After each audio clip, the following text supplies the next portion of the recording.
Bienvenue à tous à cette nouvelle vidéo de Toy Planet TV. On est reparti encore une fois malgré le confinement. On est toujours présent, n'est-ce pas Jordan? Ouais, on est toujours présent. Wouhou. Oui, voilà. Non, sérieusement, franchement, ça permet de décompresser et ça fait du bien. Ouais, la vidéo juste avant, il était Ça insupportable. commence à devenir long. Ouais, et il faut encore attendre un mois, donc... voilà. Oui. Allez, Ouais, il se moque de vous. malgré tout, voilà, on vous présente ici une nouveauté de chez DC Collectibles, une statue en résine, juste sublime en parenthèse, qu'on a déjà mis au magasin. Ici, elle est numérotée encore une fois à 5000 exemplaires comme d'habitude, comme à chaque fois. Toujours chez DC Collectibles, c'est rare quand c'est au-dessus, rare quand c'est en dessous. Voilà, c'est un duo, du coup c'est facile, donc un peu plus cher que d'habitude. Hop, on a un numéro... Mais franchement, au niveau du prix, ça reste très correct. Hein. C'est vrai. On est à un numéro 1813 sur 5000, donc on est quand même en dessous de la moitié, pas mal. Alors, hop, je débarrasse la boîte pour l'instant. Alors, faut savoir actuellement, c'est un bon rappel pour tous ceux qui déballent les statues, vous avez un bottom et un top, toujours mettre le top au-dessus. Et en général, quand vous déballez une sideshow et autres, le logo est au-dessus. Il y a sideshow, etc. Toujours commencer par là parce que ça montre où il faut commencer à déballer dans quel sens, pour pas que la statue se retourne. Et du coup, Jordan, toi, entre Geneviève et Harley Quinn, tu préfères qui? Entre les deux, Ouais.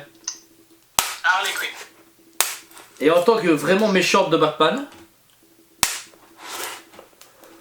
Tout confondu ou les deux? Non, des deux. Pour toi, qui est la meilleure méchante de Batman entre Harley Quinn et Poison Ivy? Harley Quinn. Moi personnellement, j'aime mieux Harley Quinn parce que c'est un personnage que j'ai adoré dans l'animé de Paul Dini Estera des années 90. Pareil, hein, c'est le départ de là, et puis j'aime bien dernièrement, il exploite différemment dans le run de Shane Murphy, Batman White Knight, il l'exploite différemment et je trouve ça vachement intéressant.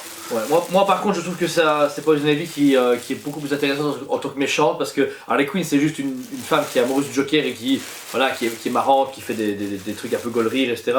Et qui a peu d'intérêt des fois. Ce que j'aime dans les méchants Batman c'est qu'ils ont tous un peu une raison d'être méchants, une bonne raison d'être C'est méchants. pour ça que tu devrais lire White Knight. Oh, je l'ai pas encore lu celui-là. Je te trouverais vraiment intéressant parce que franchement, elle est bien développée, pas forcément en tant que spécialement méchante, mais il y a des choses intéressantes qui sont développées autour, au lieu de simplement dire c'est la copine du Joker et on s'en bat du coup. Voilà. Et pour moi, Poison Ivy, ce qui est bien, c'est qu'elle elle est méchante, elle tue les gens, etc. Mais c'est pour la nature, elle a des pouvoirs un peu spécifiques, c'est des Muriel, puis c'est une femme, c'est comment dire, mais chaque fois des méchants hommes, chaque fois les mêmes. C'est une femme qui a des belles formes, mais qui est quand même intéressante, pas juste une bonasse comme ça qui se balade et sans plus quoi. Voilà, c'est ça qui est chouette. Pour la statue, pour venir de mouton, elle est donc de 2 pièces, le socle et les 2 personnages, et il y a juste la tête d'Harley Quinn qui est séparée. À venir emboîter. Ouais, voilà, et c'est hyper facile. Et on va vous montrer ici en détail la statue de suite. Donc ici on commence avec un blanc beaucoup plus rapproché. Vous pouvez déjà remarquer, donc du coup la statue en elle-même est très belle. Il n'y a pas de bavure pour moi, il n'y a pas de problème. Il n'y a aucune bavure, tout est super bien fait, même au niveau des expressions du visage, c'est parfait. Et ce que j'aime bien sur celle-ci, c'est que les bas en nylon sont des vrais bas en nylon. Oui, tout est en... C'est pas du sculpte, et ça ils font souvent, d'ici Collectible ça, d'ici Direct maintenant, et ça apporte un plus pour moi à la figurine. J'adore quand on rajoute du tissu. Et ici pareil, ils ont ajouté plein de paillettes sur le pantalon enfin le short plutôt d'Harley Quinn, à l'arrière, qui donne vraiment bien. Je trouve qu'il y a, en plus ça a bien été collé, dire je viens de mettre mon doigt dessus, il n'y a rien quoi. Je veux dire c'est bien travaillé, non c'est bête, mais des fois quand c'est fait en moitié, ça déborde ou... Ouais non, souvent surtout quand c'est des paillettes ça. Ouais. Ben allez, Mr Freeze de chez Prime One. Ah ouais voilà c'est ça, elle avait des paillettes. C'est l'exemple parfait, j'ai envie de dire, il y avait des paillettes partout et ça s'enlevait et c'était chiant. Moi le seul truc ici c'est sa position, j'aurais aimé autre chose parce que là je vois pas ce qu'elles expriment vraiment. Genre Poison Ivy est assise, Harley Quinn est derrière, enfin ça fait un peu un couple en fait, on dirait un couple alors que dans... C'est peut-être voulu, hein, c'est pour peut-être le côté tout ce qui est LGTB, comme on dit. Malheureusement, je m'en fous de tout ça, mais c'est que les studios, des fois, pour attirer d'autres clientèles, ils s'amusent à faire des trucs comme ça, alors que c'était pas prévu à la base. Ouais, enfin voilà. Enfin moi on va dire, j'adore la relation qu'Harley Quinn et Poison Ivy ont dans les comics, ça soit génial. Jusque là, j'aurais préféré par exemple que Poison Ivy rigole ou sourise derrière en regardant vraiment Harley Quinn. Parce que là en fait, elle lui montre une fleur, elle lui touche la hanche, bon c'est glamour, c'est beau. Mais voilà, c'est une belle statue, mais qui ne dégage pas vraiment un message bien clair. C'est ça qui m'embête en fait. Voilà. Enfin, sinon, au-delà de ça, la statue est quand même bien faite. La Poison Ivy, ce qui est bien, c'est qu'il se faut un peu les lignes sur le corps, mais après, ils ont fait que des petites feuilles sur sa poitrine, sur le bord de ses gants, sur le bord de ses jambes. Et il y a même des faux talons ici faits en sève. Et son tabouret est fait également en arbuste ou en plante, qui sortent des damiers. Et les damiers rappellent, eux, par contre, Harley Quinn. C'est ça qui est bien fait. C'est vraiment cool. C'est une bonne idée. Franchement, oui, c'est une très belle réalisation et voilà, moi j'adore DC Collectible pour ça, c'est toujours bien. T'en as pour ton argent en plus. On n'est pas à des trucs super chers et trop peu chers non plus, il reste dans le raisonnable. Et puis ça vient de la maison mère direct, ça vient de chez DC. Ouais. Voilà. Ça c'est vraiment bien et c'est un point fort qu'ils ont chez eux. Du coup ils peuvent travailler sur les séries qui marchent maintenant, ils peuvent revenir sur le Animated, ils peuvent revenir sur plein de choses et ça c'est bien. Et du coup ils font des collaborations avec leurs auteurs, moi aussi. Ça il faut pas oublier de souligner, ils font beaucoup de collaborations avec les auteurs. En parlant justement d'artistes, Jordan, donc du coup ces statues, comme il le disait, DC Collectible ou direct si vous préférez, travaillent en collaboration directe avec les artistes, ceux qui font les statues, enfin qui font les designs, qui dessinent les comics, etc. Et ici, des fois ils s'inspirent de couvertures ou ils demandent une illustration et du coup ils en font une statue. Ouais. Et ici, on s'attaque à une chère Emanuela Lupacchino. Voilà. Lupacchino. C'est une italienne. Une artiste italienne ouais. Qui travaille depuis maintenant depuis 2011. Elle fait beaucoup de couvertures, mais elle travaille aussi sur des chapitres également. Elle travaille aussi bien chez DC, la preuve ici, chez Marvel et chez Valiant Comics. Oh bah voilà. Elle travaille vraiment un peu partout et son style de dessin est juste nickel et parfait, comme d'habitude, j'ai envie de dire. Et justement, ici, moi qui ai la boîte en main, il est noté à l'arrière ici qu'en anglais et en français, ça c'est cool qu'il ait mis en français. C'est une magnifique statue double la collection DC Designer Series, avec deux super vilaines, qui sont ici, elle illustre la relation proche et amoureuse telle qu'elle a été dépeinte dans les comics. Il est mis ici en plus que conçu la fabuleuse artiste Emanuela Lupacchino.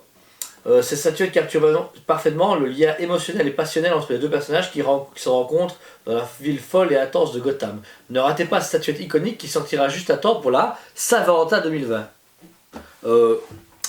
On l'a reçu un peu en retard, hein, on l'a reçu en mars, fin mars, voilà. mi-mars. Mais La Saint-Valentin 2021 vous attend avec impatience, donc n'hésitez pas à l'acheter chez Toys Planet. Enfin voilà. Donc c'était notre review, unboxing sur le magnifique duo Harley Quinn et Poison Ivy de chez DC Collectible. Très beau produit, moi je suis très content. Juste la position, si ça devait être de l'amour, j'aurais préféré vraiment qu'elle se regarde les yeux dans les yeux, que Poison se retourne et maintienne vraiment Harley Quinn. Mais voilà, chacun ses goûts, hein, comme d'habitude, tout n'est à peu près parfait. Voilà. Et j'aime bien qu'ils aient fait ça en deux pièces, la tête et le corps. Parce que des fois, les montages chez DC Collectible, c'est un peu compliqué, ou ça rentre pas tout le temps facilement. Là, c'était parfait, ça m'a fait vraiment plaisir. Voilà. Mais non, très belle pièce, je confirme ce que tu dis. Moi, la pose, elle me va très bien. Je ressens le côté glamour. Et je lui mets un beau 8 sur 10. 8 sur 10 ? Moi, pareil, moi 8 sur 10. Moi, les deux en moins, c'est pour mes articles, enfin, mes critiques juste avant. Mais un bon 8 sur 10. Le prix, on est plus ou moins dans les 260 €, plus ou moins. En sachant qu'habituellement. Très raisonnable. Hein, ouais, habituellement. La taille et t'as deux personnages. Ouais. Et c'est de la résine. Voilà, ouais. Résine limitée en un exemplaire, ça passe très très bien. Une normale toute seule coûte généralement 150 €. x2, on est à 300 €, donc ils ont quand même fait un prix pour un duo, mais c'est super honnête. Franchement, DC Collectible. Oui, d'habitude, c'est quand même un réel plus petit, donc ouais. Franchement. DC Collectible, c'est rare où je me dis, ouais, le produit là il est cher, non, à chaque fois je trouve que le prix est justifié et la qualité est correcte, j'ai envie de dire, c'est l'un des meilleurs studios pour moi en termes de qualité et prix. Leur plus grosse force, c'est qu'ils peuvent tout faire de leur univers. Marvel n'a pas ça, Marvel délègue à tout le monde, à des jouets Hasbro, à des Hot Toys. C'est une grosse erreur. Ouais. C'est cool, hein, du coup Hasbro permet de faire des répliques par exemple que j'adore, ouais. Mais il manque plein de choses que si DC le fait, ils font eux-mêmes, mais du coup, ils peuvent dire tel auteur, Jimmy, écoute, tu fais une illustration et on l'adapte en figurine. Ok, pas de souci. Lui, il a pris sa commission. eux ils prennent sa commission et nous on a un truc qui change un petit peu. Sublime et très varié, il n'y a jamais de doublon chez DC Collectibles et comme c'est numéroté, on sait qu'on achète une pièce de qualité et qui est qui est limitée dans le monde, quoi, donc ça fait plaisir.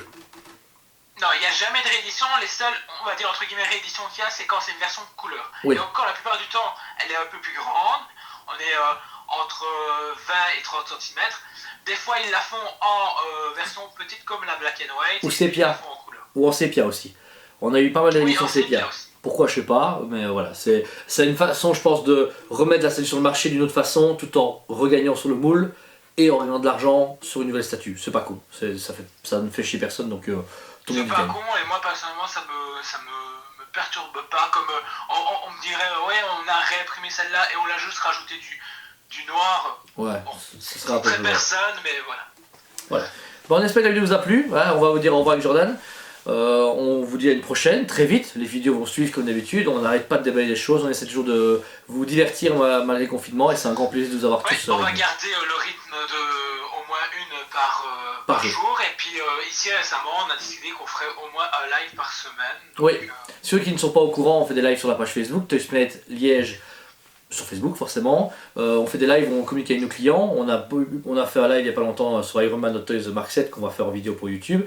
Ça a été énorme, très bien, super content. Et donc si vous bien, voulez ce qui est participer. cool c'est que on parle du produit mais vers la fin vous pouvez nous parler d'autres choses, nous poser d'autres questions et du coup on répond, nous dire oui écoutez vous êtes au courant de ça ou pas, est-ce que c'est vrai, et du coup nous on vous répond et voilà, parce que de notre côté on continue à se renseigner comme on peut. C'est ça, donc c'est un grand plaisir, n'hésitez pas, ceux qui ne sont pas encore abonnés, abonnez-vous à notre chaîne YouTube. Vous avez des questions, vous voulez réagir, réagissez, on est là pour ça, on est des passionnés autant que vous. Alors tout grand merci et à très bientôt, à la prochaine. Salut.